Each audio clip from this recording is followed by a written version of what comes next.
Bismillahirrahmanirrahim. Assalamu alaikum dear students. How are you all? Hope you all are fine. Class 6 के maths में आप सबको welcome करती हूँ।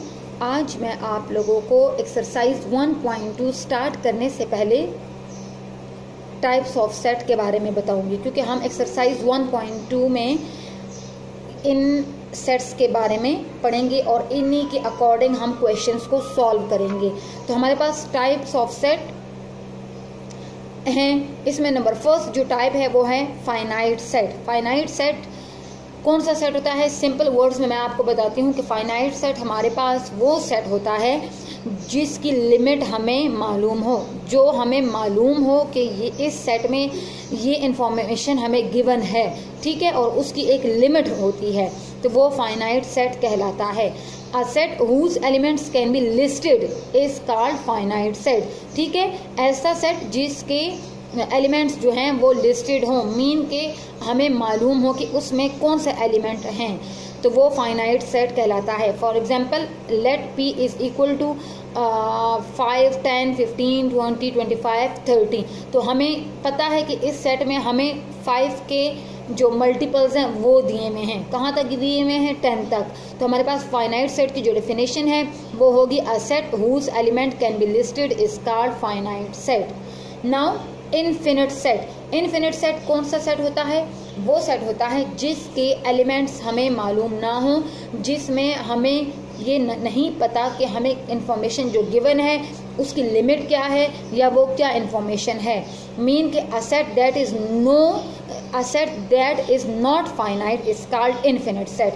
वो सेट जो फाइनाइट नहीं होगा वो इनफिनिट सेट कहलाएगा। For example set of all positive integers which is multiple of 3 is an infinite set। अब हमें ये पता तो है कि हमारे पास जो पॉजिटिव इंटीजर्स होंगे, मतलब 3 के जो मल्टीपल्स हैं वो क्या हैं, बट हमें ये नहीं पता कि हमने कहाँ तक वो लिखने हैं, कोई लिमिट उसकी गिवन नहीं है। That's why it is called infinite set. A set that is not finite is called infinite set. Now the third one is empty set. Empty mean, जैसे कि आपको एम्प्टी से यही पता चलता है कि खाली, मीन जिसमें कोई एलिमेंट ना हो, this is called empty set. A set which has no element is called an empty set. इसको एम्प्टी सेट भी कहते हैं, इसको वाइड सेट भी कहते हैं और नल सेट भी कहा जाता है। ये तीनों जो है इसके लिए यूज होते हैं। For example the set of months with 32 days. अब कोई भी ऐसा मंथ नहीं है जिसमें 32 डेज होते हैं, that's why it is empty set.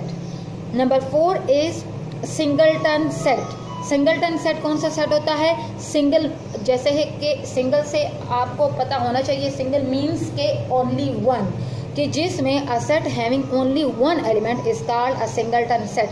ऐसा सेट जिसमें जस्ट एक ही एलिमेंट हो इज कॉल्ड सिंगलटन सेट।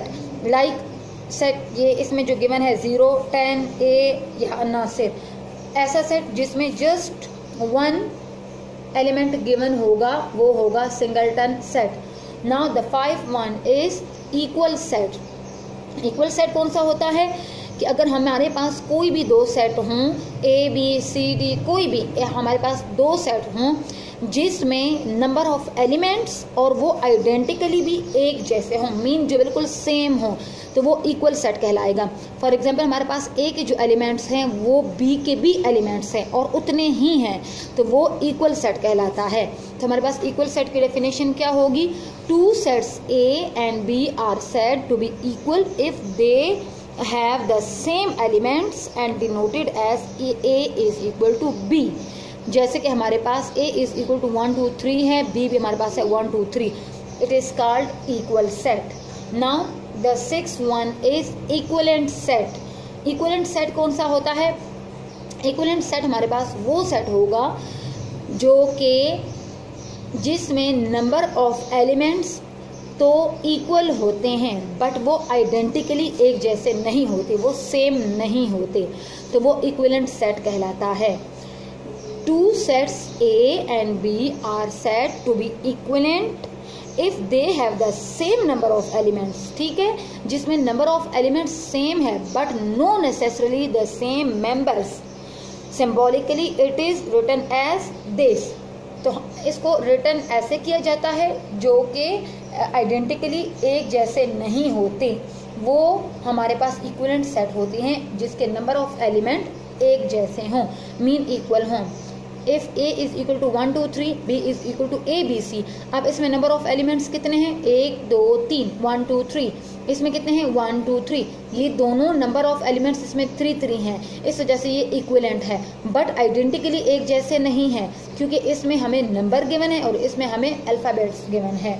तो आपने इन सेट्स की ये डेफिनेशन जो है अपनी नोटबुक पे राइट करना है और इसको अच्छी तरीके से याद करना है, क्योंकि हम नेक्स्ट वीडियो में 1.2 स्टार्ट करेंगे। तो 1.2 स्टार्ट करने से पहले आपको ये डेफिनेशंस अच्छे से याद होनी चाहिए।